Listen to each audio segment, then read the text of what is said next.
Hey guys, in this video I'm going to show you how to pay a bill at an RBC ATM.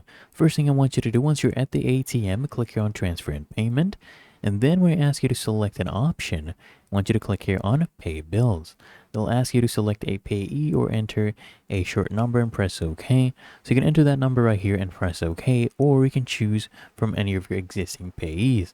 I'll go ahead and select this one right here, and then you just enter an amount and press OK. So go ahead and do that. They'll ask you from which account you're making the payment. So you have your checking account, savings account, your card, your other accounts as well. We'll use our savings account, and then you just confirm the details, make sure it is correct, and then you just come here at the bottom right. You'll see confirm payment. Once everything is okay, just click here on confirm payment. It will take 3 or more business days sometimes, and then your transaction should be complete. You'll get a notification as well. You can click on I'm done. Really that easy. If you found this helpful, make sure you smash that like button and subscribe to the channel. Really helps me out as well.